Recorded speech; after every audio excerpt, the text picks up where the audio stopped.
অনেক কঠিন কাজ, অনেক কষ্টের কাজ তারা করে। সেটা দেখলে আপনি ওই নাকি দাঁড়ায় দেখলে আপনার চোখ দিয়ে পানি আসবে। সে দেশকে ভালোবাসে টাকা পাঠাচ্ছে দেশের উন্নয়নের জন্য। কিন্তু আমি নিশ্চয়তাটা চাই যে এই দেশ থেকে টাকাটা পাচার হবে না। প্রায় প্রত্যেকটা দেশে এমবেসির সাথে আমাদের ওখানে যারা বাস করেন যেসব তাদের একটা গোলমাল থাকে। কেন?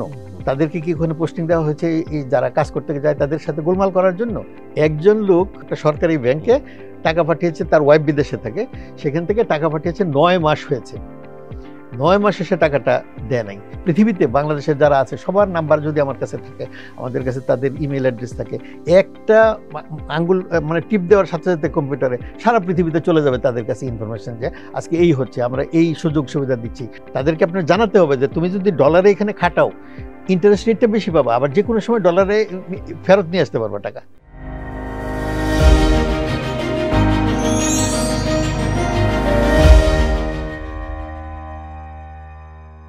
প্রিয় দর্শক, mutual trust bank presents TBS diaspora শোতে আপনাদের সবাইকে স্বাগতম।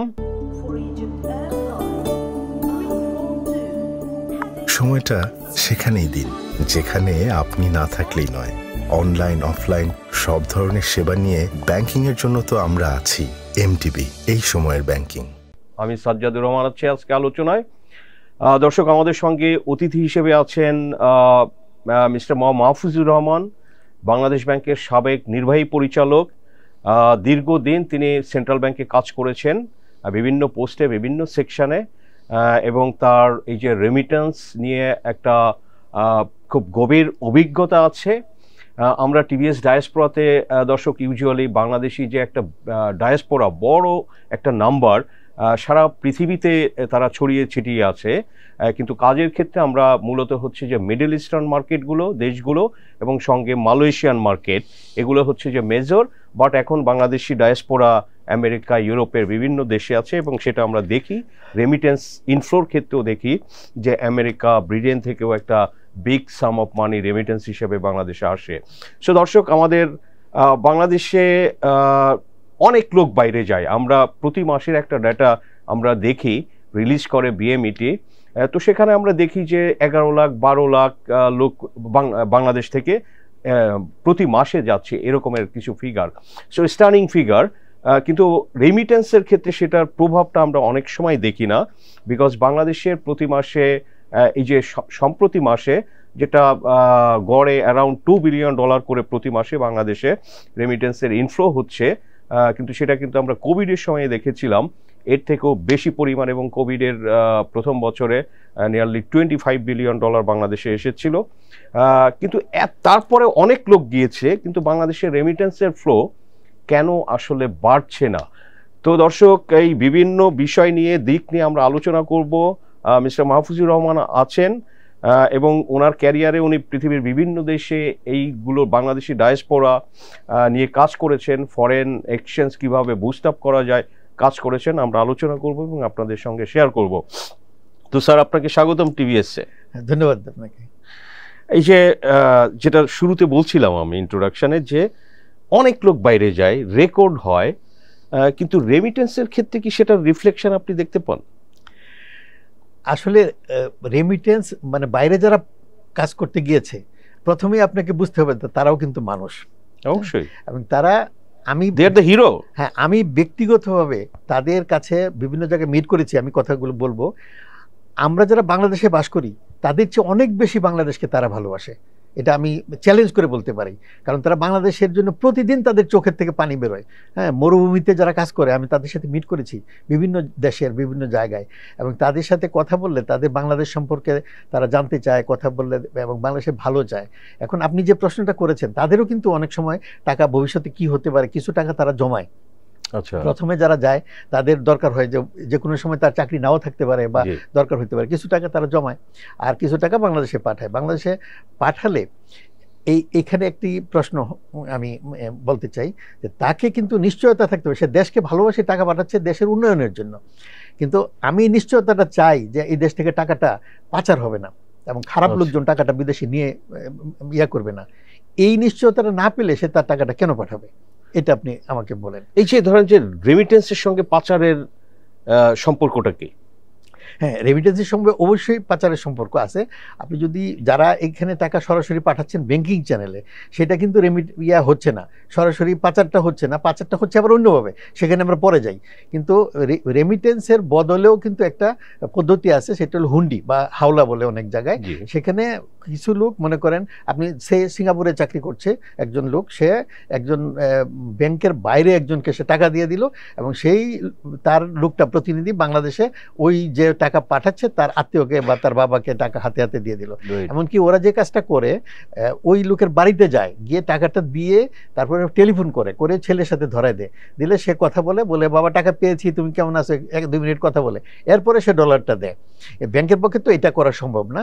যাই হোক, তারপরও আমরা তাদের কাছে যদি পৌঁছতে পারি এই কথা বলে, যে আমি ব্যক্তিগতভাবে সাক্ষী এবং আমার অভিজ্ঞতা আছে। আমি ওই বিভিন্ন দেশে যখন আমাদের ডলার সংকট ছিল, তখন আমাকে বিভিন্ন দেশে পাঠানো হয়েছিল বাংলাদেশ ব্যাংক থেকে। আমি মিডল ইস্টের বিভিন্ন দেশে গিয়েছি, এবং সেই সব দেশে মরুভূমির ভিতরে যারা কাজ করেন, দিনের বেলা তাদের পাওয়া যায় না, তারা কাজে থাকেন, এবং সন্ধ্যার পরে তারা তাদের ক্যাম্পে ফিরে আসেন। সেখানে আমরা অনুষ্ঠানের আয়োজন করেছি। আমি ওই যে উঁচু টেবিলের উপরে দাঁড়িয়ে তাদেরকে বক্তৃতা দিয়েছি, এবং তাদেরকে আমি বলেছি, এইখানে আপনারা যা দেখছেন, যে সুন্দর রাস্তা, যে টকটক করে ছেলেরা মেয়েরা হাঁটছে, এটা কিন্তু আপনার দেশ না। হ্যাঁ, আমার দেশ, আপনার দেশ হচ্ছে সেই দেশ যেখানে কলা গাছের আড়াল থেকে সবুজ শাড়ি পরে আপনার রাস্তার দিকে যে মা তাকিয়ে আছেন যে আমার ছেলেটি কখন বিদেশ থেকে আসবে, সেই আপনার মা, সেই একটা আপনার দেশ। এখন আপনি এখানে আসছেন টাকা রোজগার করে, ব্যাংক টাকাটা পাঠাবেন দেশের উন্নয়নের জন্য, কিন্তু আপনি যদি হুন্ডিতে দেন, তাহলে এই টাকাটা যাবে কিভাবে, সেটা বাংলাদেশে তার বদলে অস্ত্র ঢুকবে, বাংলাদেশে তার বদলে ঢুকবে হচ্ছে মাদক। এখন আপনার চিন্তা করতে হবে, আপনি আপনার দেশের জন্য, আপনার মায়ের জন্য, আপনার ছেলে মেয়েদের জন্য কি মাদক পাঠাবেন, অস্ত্র পাঠাবেন, নাকি টাকা পাঠাবেন যে টাকা দিয়ে দেশ এগিয়ে যাবে? আপনি বিশ্বাস করবেন, তারা উঠে এসে কেঁদে ফেলেছে, আমাকে জড়িয়ে ধরেছে, বলেছে আমি কথা দিলাম জিন্দেগিতে আর আমরা হুন্ডি করবো না, এবং তারা আর হুন্ডি হয়তো করেনও নাই।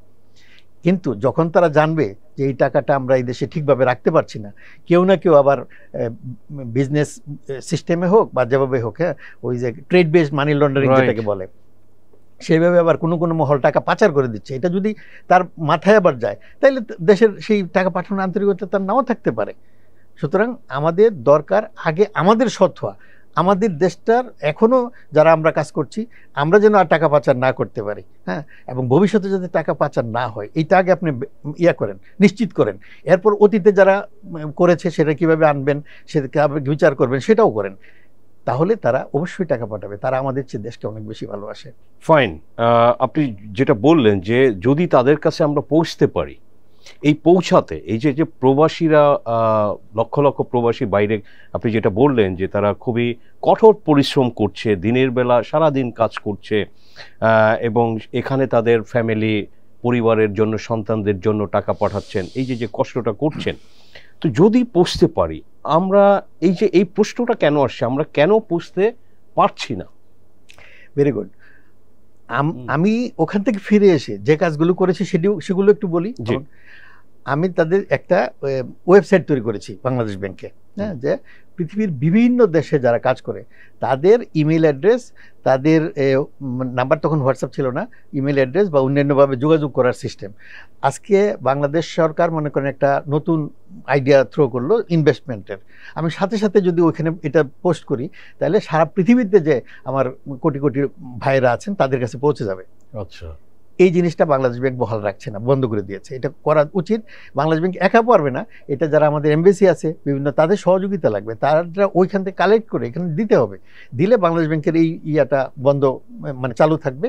বাংলাদেশ ব্যাংকের এটা উচিত আবার ওপেন করা, এবং ওপেন করে যদি সারা পৃথিবীর মানুষের এই নাম্বারগুলো আমরা জোগাড় করতে পারি। আপনি চিন্তা করতে পারেন, আমাদের সারা পৃথিবীতে বাংলাদেশের যারা আছে সবার নাম্বার যদি আমার কাছে থাকে, আমাদের কাছে তাদের ইমেল অ্যাড্রেস থাকে, একটা আঙ্গুল মানে টিপ দেওয়ার সাথে সাথে কম্পিউটারে সারা পৃথিবীতে চলে যাবে তাদের কাছে ইনফরমেশন, যে আজকে এই হচ্ছে, আমরা এই সুযোগ সুবিধা দিচ্ছি, ডলারের রেট আজকে এত, ইনভেস্টমেন্ট করলে এত ইন্টারেস্ট রেট পাওয়া যাচ্ছে, যেখানে অন্য দেশে ওইভাবে নাই।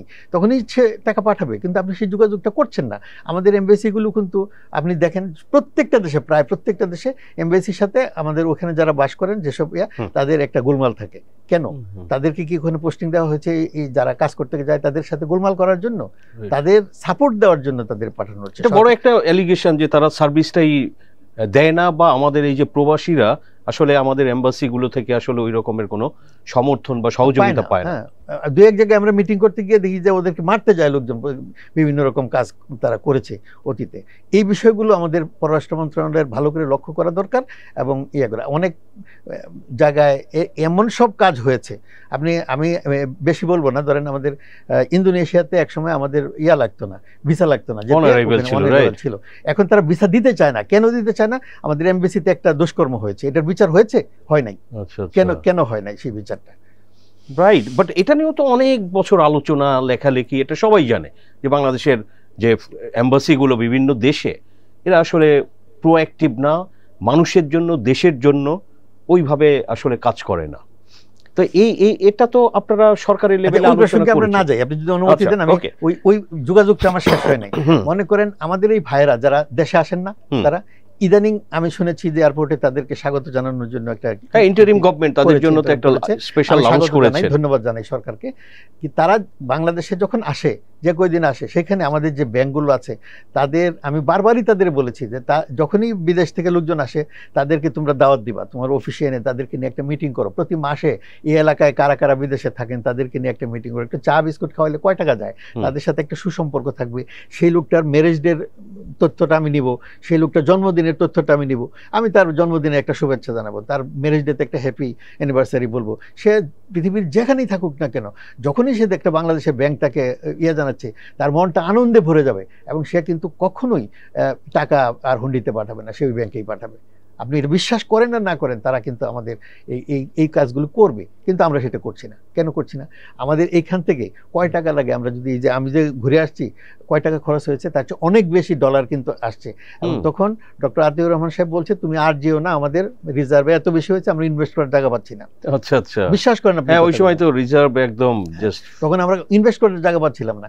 তো মানে আমরা যদি যাই বাইরে, ধরেন এখান থেকে আমাদের এখন যারা বাংলাদেশ ব্যাংকে আছেন বা যারা কথা বলতে পারেন মনে করি বিদেশে, তাদেরকে পাঠানো হলো, খরচটা কে দিবে? সেটা বাংলাদেশ ব্যাংক দিতে পারে, সরকার দিতে পারে, তাদের লোকই যাক গিয়ে এরকম যদি তাদের সাথে সম্মানের সাথে মিটিং করেন, তারাও পছন্দ করবে এবং সেটা। রাইট, এটা তো আসলে বাংলাদেশ ব্যাংকের কাজ না, এটা তো আপনি কমার্শিয়াল ব্যাংকগুলো, শিডিউল ব্যাংকগুলোর কাজ, কারণ রেমিটেন্স তো তাদের থ্রুতেই আসে। তো স্যার, এই যে আপনি ধরেন যে আমাদের দেশ থেকে যারা যাচ্ছে সবার তো একটা এনআইডি আছে, একটা ইউনিক এনআইডি, আইডেন্টিফিকেশন নাম্বার। আপনি যদি এখানে ধরেন যে তার একটা ব্যাংক অ্যাকাউন্ট ওপেন করে সে যাচ্ছে, তো এটা তো তারে ট্র্যাক করা সম্ভব যে আসলে ধরেন যে কে হুন্ডিতে পাঠাচ্ছে, কে ব্যাংকে পাঠাচ্ছে। এটা কি খুব একটা অসম্ভব কাজ এগুলো? হ্যাঁ, এটা অসম্ভব কাজ, আপনি পারবেন না। ব্যাংকের মনে করেন সে টাকাটা তো যেভাবে আসছে ওই দেশে একজন রিসিভ করে ফেললো, আপনি এই তথ্য পাবেন না। এবং এখানে একজন প্রাইভেটলি গিয়ে তার বাড়ি থেকে দিয়ে আসলো, এটাও আপনি ধরতে পারবেন না সহজে।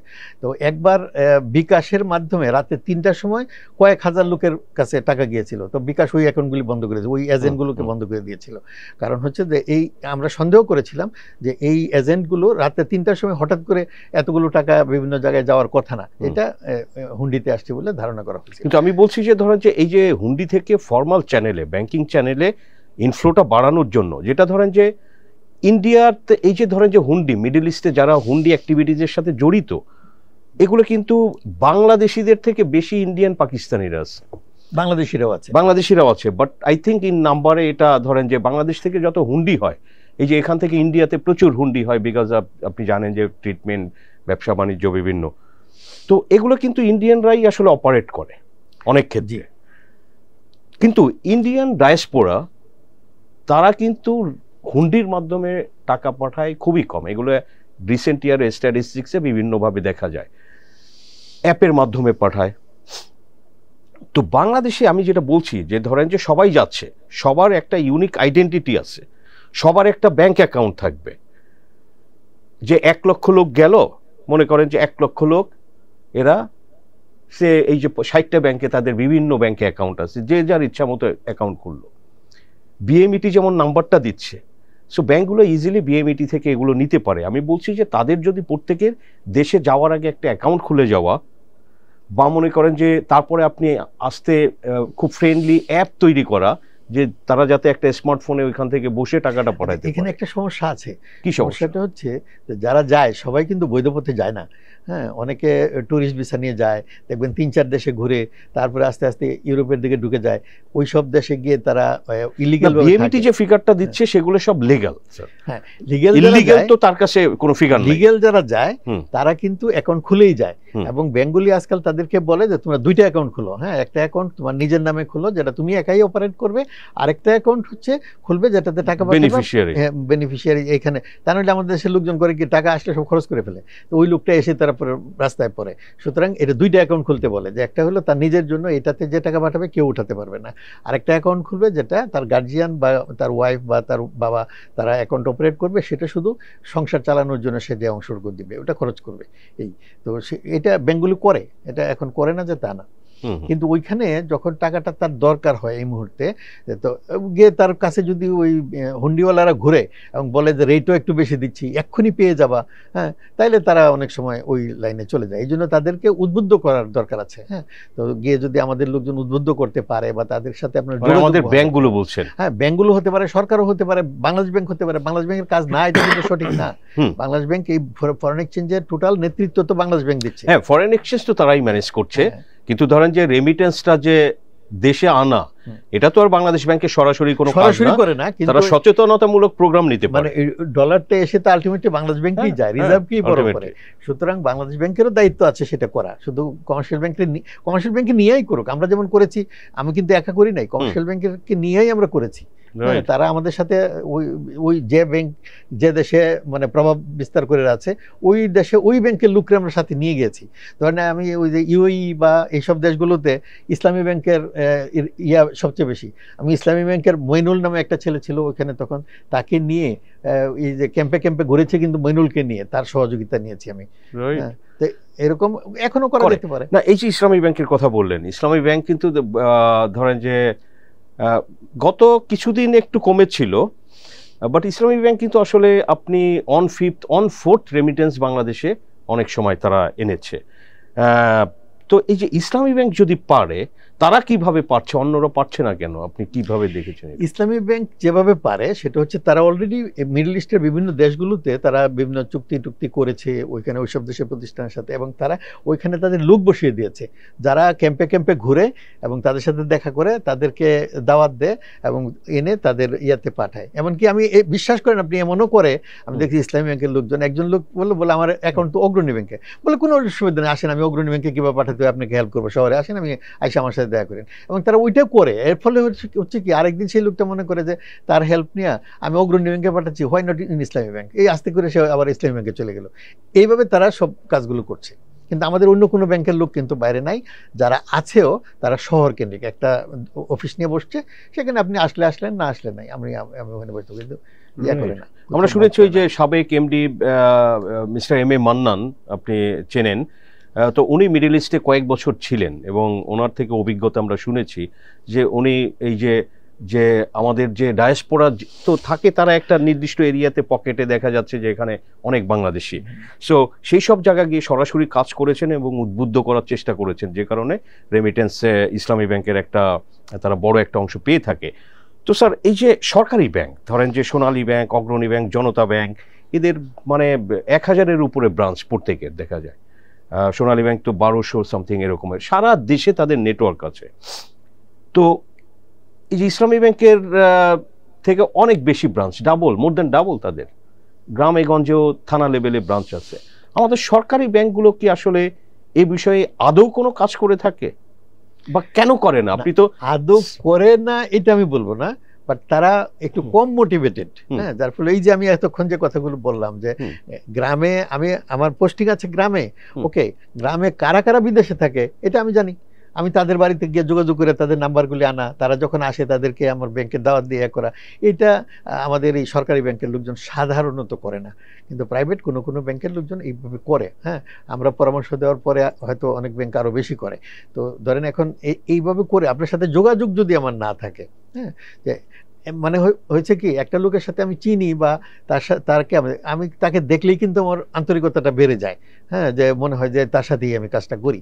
কিন্তু অপরিচিত একজন লোকের সাথে তা হয় না। এখন ওরা যখন বিদেশ থেকে আসলো, আপনি তার সাথে একটু গিয়ে দেখা করলেন অথবা আপনার অফিসে একটু চায়ের দাওয়াত দিলেন, আসলো, তাহলে আন্তরিকতা বেড়ে যায়। আর তার সাথে আপনি তার, এটাও আমি বলেছি, আমি এগুলি নিয়ে লেখালেখিও করেছি, যে মনে করেন আমার অফিসটা বাজারের দক্ষিণ দিকে আরেকটা ঘরে নিয়েছি। আমি বিদেশি যারা থাকে সবাইকে বললাম যে ভাই এখান থেকে ওই নদীর পাড়ে একটা ঘর পেয়েছি, আমি কি ওখানে যাব, আপনার কি মনে হয়? হ্যাঁ, সে বলবে, তারা আপনি জিজ্ঞাসা করার দরকার নাই, হয়তো কি আপনি তাকে জিজ্ঞাসা করবেন, সে তখন আপন মনে করবে, হ্যাঁ, যে আমার না জিজ্ঞাসা করে সে ঘরটা পর্যন্ত বদলায় না, এই ব্যাংকে যাবো না তো আমি যাবো কোনখানে? হ্যাঁ, রাইট। প্লাস হচ্ছে যে আপনার সেবাটা দিতে হবে। অনেক সময় দেখি আমরা যে সরকারি ব্যাংকে ধরেন যে রেমিটেন্স কেউ পাঠিয়েছে, তার বেনিফিশিয়ারি সেটা তুলবে, নিবে, কোশ্চেন বিভিন্ন রকমের, এটা কে পাঠিয়েছে, কোথা থেকে, কত।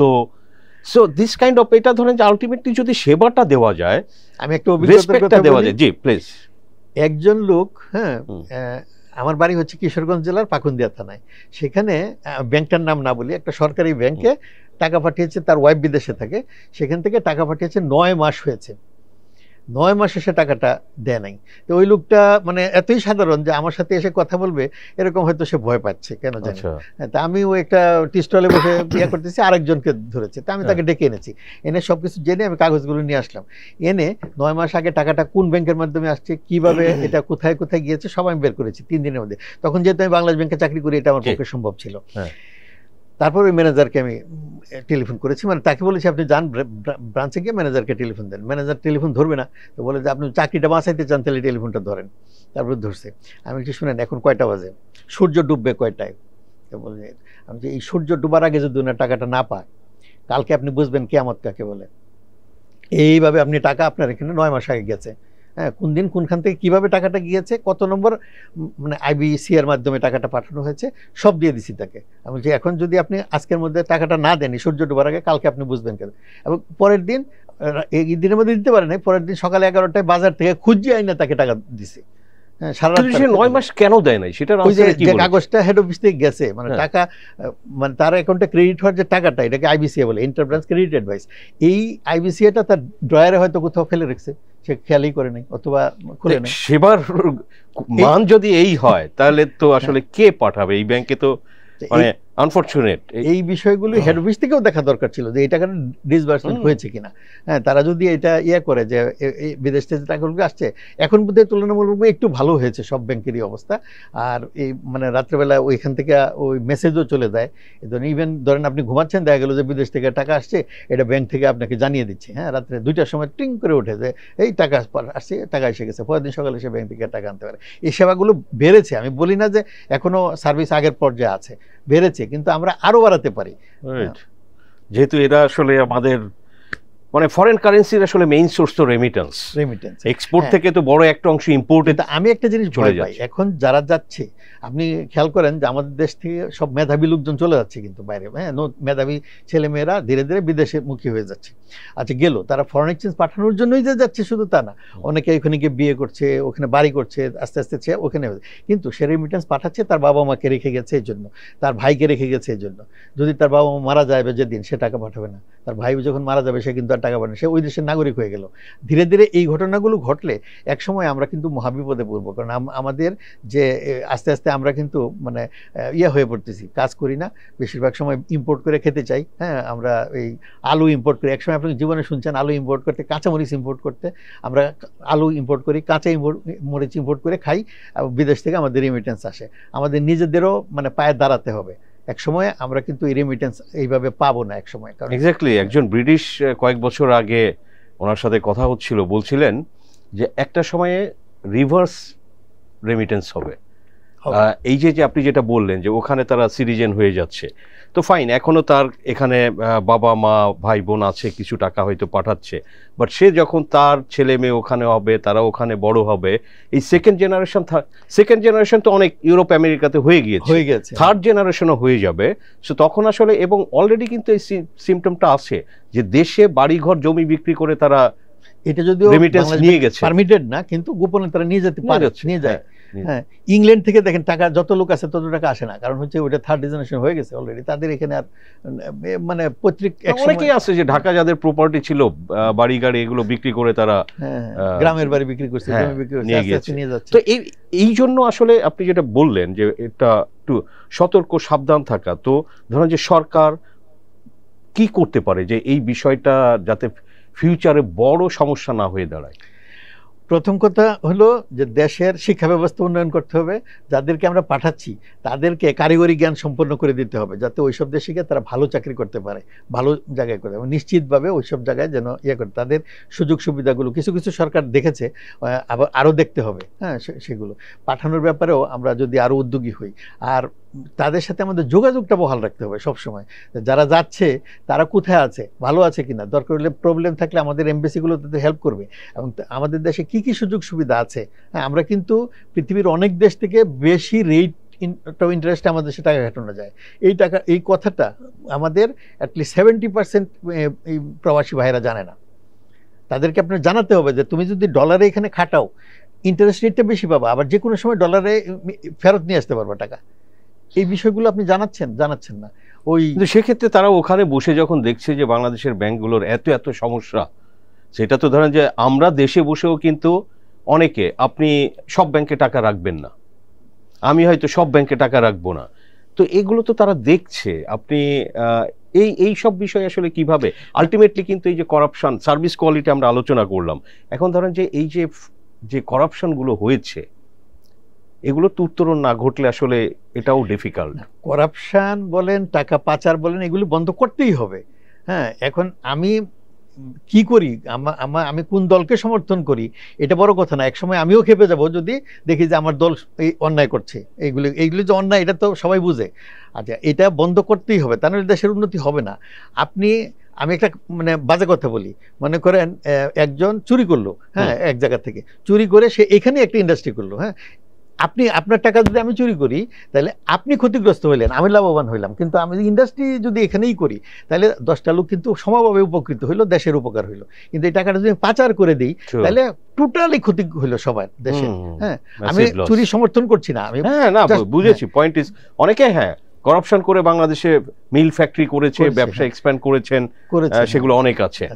সো স্যার, আমরা একদম শেষের দিকে আপনার শেষ প্রশ্নটা যদি করতে চাই, যে বাংলাদেশ থেকে যারা এই যে বাইরে যায়, এই যে আমাদের ডায়াসপোরা ভাইয়েরা, তো ধরেন যে মালয়েশিয়া বলেন বা মিডল ইস্টের যে কোনো জায়গায় যেতে 5, 7, 8, 10 লাখ টাকা লাগে, যেটা নেপালের বা ইন্ডিয়া থেকে একজন সিটিজেনের যেতে ধরেন যে এগুলোর 1/3, 1/4 টাকা লাগে। তো এই যে শুরুতেই যে ধরেন যে আমাদের এই যে ভাইয়েরা একটা ঋণের বোঝা বা তার জমি বিক্রি করে যাওয়া, ধার দেনা করে যাওয়া, তো শুরুতেই তো ধরেন যে এরা অনেকে অনেক সময় অনেক কম টাকা পান, যে দেখা গেছে যে তারা আসলে এই দেনাটা শোধ করতে 3-4 বছরের ইনকাম শোধ হয়ে যায়। সো এই যে এখানেই তো আমরা একটা বড় অন্যায় করছি, এবং শুরুতেই এদের সাথে আমরা প্রতারণা করে তাদের বিদেশে পাঠাচ্ছি।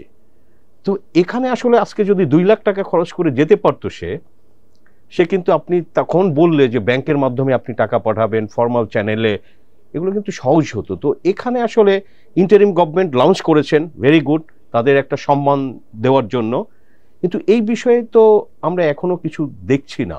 আপনি কি মনে করেন যে অন্তর্বর্তী সরকার তারা একটা গণ অভ্যুত্থানের মাধ্যমে প্রতিষ্ঠিত, সো তাদের আসলে অনেক কিছু করার স্কোপ আছে?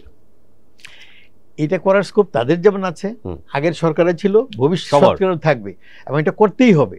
না করে আপনি এই লোকগুলিকে সারা জীবন ঠকাবেন, আর সেই লোক ওইখানে গিয়ে আপনাকে রেমিটেন্স পাঠিয়ে খাওয়াবে, এই আশা করাটা খুবই খারাপ। হ্যাঁ, তাদের প্রতি আপনি বিদেশে নিশ্চয়ই বহুবার গিয়েছেন, এবং যারা আমাদের দেশ থেকে যায় তারা সেখানে এরা বলে নেয় যে তুমি কৃষিকাজ কীরকম, যে একটা সুইচে টিপ দিবা এবং পানি চলে যাবে পাইপ দিয়ে, আবার এক সময় বন্ধ করে ঘুমাইবা, এটা কাজ নো। অনেক কঠিন কাজ, অনেক কষ্টের কাজ তারা করে, সেটা দেখলে আপনি ওইনাকে দাঁড়ায় দেখলে আপনার চোখ দিয়ে পানি আসবে। এত কষ্ট করে লোকজন আমাদের জন্য টাকা পাঠায়, সেই টাকা যদি আমরা চুরি করে ফেলি, আমরা যদি বিদেশে পাচার করে ফেলি, তাইলে এতে কত বড় মহাপাপ। প্লাস হচ্ছে যে যাওয়ার সময় যেভাবে দেখেন যারা টাকা বানায়, আমরা দেখেছি গত সরকারে, আওয়ামী লীগ সরকারের যে মন্ত্রী এমপি, তাদের ফ্যামিলি এই যে 4, 5টা, 6টা, তারা কিন্তু হাজার হাজার কোটি টাকা এভাবে এডিশনাল নিয়েছেন। আমার মনে হয় যে এখানে একটা ফোকাস করতে পারেন ইন্টারিম সরকার, এখানে ধরেন যে হয়তো রিফর্ম কমিশন কিছু করে এগুলো কিভাবে কমানো যায়। আমার মনে হয় যে সেটা একটা কথা আগেই বলেছি যে যেগুলি পাচার হয়ে গেছে এগুলির চেয়েও জরুরি হচ্ছে এখন যাতে পাচার না হয় এবং ভবিষ্যতে যাতে পাচার না হয়, এইটা জরুরি। আপনি দেখেন বাংলাদেশ ব্যাংকের বাংলাদেশ ফাইন্যান্সিয়াল ইন্টেলিজেন্স ইউনিট, হ্যাঁ, এটার হেড কিন্তু অনেক দিন থেকে নাই। বাংলাদেশে কি এর যোগ্য কোনো লোক নাই যে এটা ইয়া করবে? এটা তো একটা বড় ভূমিকা পালন করে। সম্প্রতি শুনেছি আমরা যে ইন্টারভিউ নিয়েছেন বাংলাদেশ ব্যাংকে, বিএফআই এর অনেক আগেই নেওয়া উচিত ছিল, এটা বন্ধ করা উচিত ছিল। এরকম প্রত্যেকটা ক্ষেত্রেই সৎ, যোগ্য এবং দেশপ্রেমিক লোক বাছাই করে যদি আমরা বসাতে পারি এবং সে যদি নির্ভয়ে কাজ করতে পারে। আজকে যদি আমি এক জায়গায় বসি, আমার যদি ভয় থাকে যে আজকে আমি শক্তভাবে মুখে ধরবো, এই সরকার পতন হইলেই তো আমার ধরবে, হ্যাঁ, এইরকম ভয় যেন না থাকে।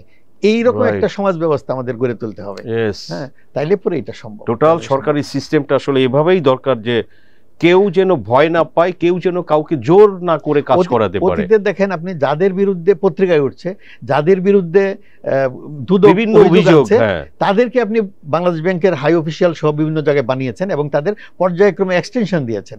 যখন চুরি করে ভর্তি করে ফেলেছে, পত্রপত্রিকা লেখালেখি হচ্ছে, তখন তাকে আবার অ্যাডভাইজার বানিয়েছেন। কেন? এত খাতির কিসের? হ্যাঁ, সেগুলি করে আপনারা এই অর্থনীতিকে ধ্বংস করেছেন। রাইট। তো সেখান থেকে আমাদের বের হয়ে আসতে হবে এবং আসলে ওই যেটা বলছিলাম যে সে যদি মালয়েশিয়াতে 6 লাখ 8 লাখ টাকা না দিয়ে 2 লাখ 1.5 লাখে যেতে পারতো সেটা, এবং অনেক বেশি লোকও যেতে পারতো। সে কিন্তু দেখেন স্যার, এই যে হুন্ডিতে সে 2 টাকা বেশি পেলে হুন্ডিতে পাঠায়, বিকজ সে তো তার 2 টাকা বেশি, $100 সে 2000 টাকা বেশি পাচ্ছে। এটা তার জন্য তো ম্যাটার করে।